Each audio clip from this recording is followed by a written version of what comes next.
What up, Long Beach? Welcome back to GazetteSports.com and the Press Telegram. It's Mike. And JJ, and this highlight video is brought to you by Naples Rib Company, the perfect place to cater your team's next event.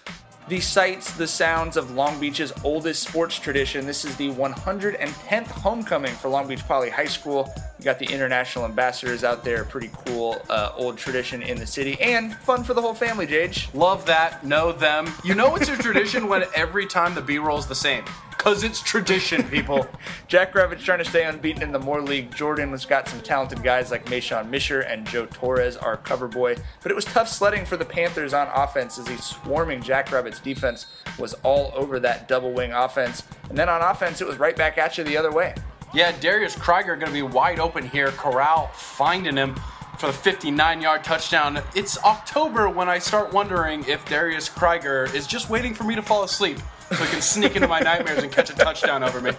I think this is what Poly wanted to see from their offense this whole season. They've definitely gotten more efficient. Meanwhile, Wiley Purry and the rest of the defense still contact hungry. And deja vu, like you said, here comes Krieger sneaking into JJ's subconscious again. And then once they get down into the red zone, they're going to hand it to Mike Mawai. They've been doing everything they can to get this senior going, and he has been going for the last couple weeks. Maui Nukaoi, Mike, we all know it. Kiss to the sky for Mawai. This fumble is going to be recovered by the Jackrabbits as they take over once again. 3 turnovers for the Poly defense. They've been turnover happy all season. Good ball fake from Corral caught me slipping, and it's going to be Mawai sneaking around the left side for his second touchdown of the night with the respectful bow. Underrated celebration. That was not the wing team, Mike. What were you doing? I said it was a good ball fake. All right, Corral is going to find Keon Markham, and these are not the hardest 47 yards Matt Corral has ever had added to his stat sheet, as Markham does all the work.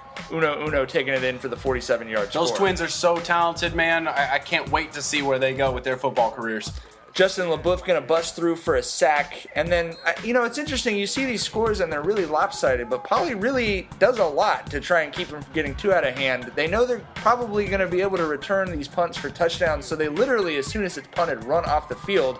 Of course, that just means they give it to their offense.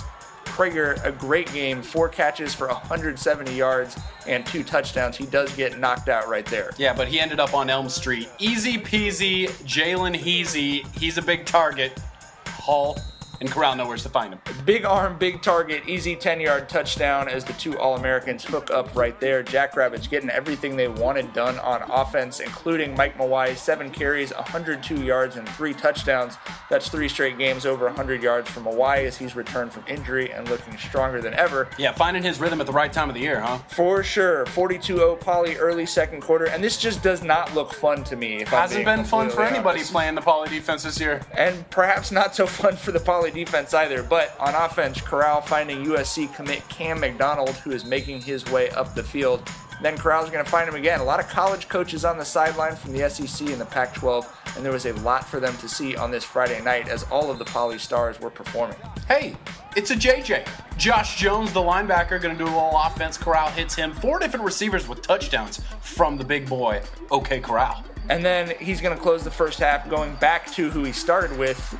Dance with the one that brung you, Jage. Oh, absolutely. Darius Krieger, the 57-yard just pitch and catch from Corral. These guys out there humming on offense, but apparently not getting enough work up 54-0 at halftime because Antonio Pierce had them doing gassers and up downs for the whole 20 minutes.